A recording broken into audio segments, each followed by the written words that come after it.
Circulating Department of Homeland Security flyers asking for unaccompanied migrant children is not sitting well with local groups in New Bedford. Indivisible SouthCoast says the flyers were put out to scare immigrant families. NBC 10's Temitope Atalaya is live in New Bedford with more from the group. Temitope.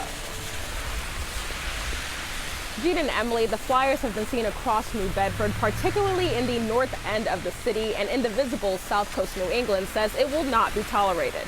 If one person does not have due process, we all don't. That violation is unacceptable.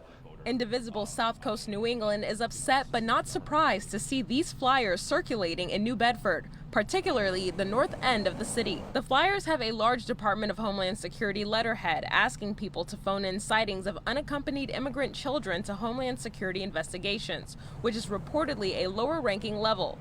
Sort of implying that there is almost like a level of human trafficking, like children are missing. There's no real sense if this is a valid concern, if there are actually children missing or if this is a fear tactic. The group is made up of volunteer activists working for equity and justice for everyone. They put out a press release warning about the flyers and providing resources.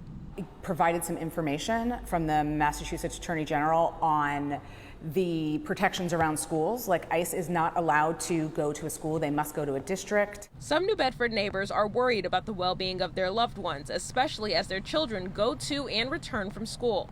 This following a viral video of ICE breaking into a family's car to arrest a man about a month ago. Indivisible SouthCoast New England says ICE has arrested 20 to 30 people in the past 2 to 3 months. You know, you hear a lot about the arrests. Unfortunately, what we don't hear a lot about is that a lot of these people have since been released because of the illegality of the approach by ICE. And a lot of these people, you know, with children are going through the process already. They're in the legal proceedings to get their citizenship. And so rather than allowing that to continue, we're seeing a lot of violations of rights. And I think that's our biggest concern.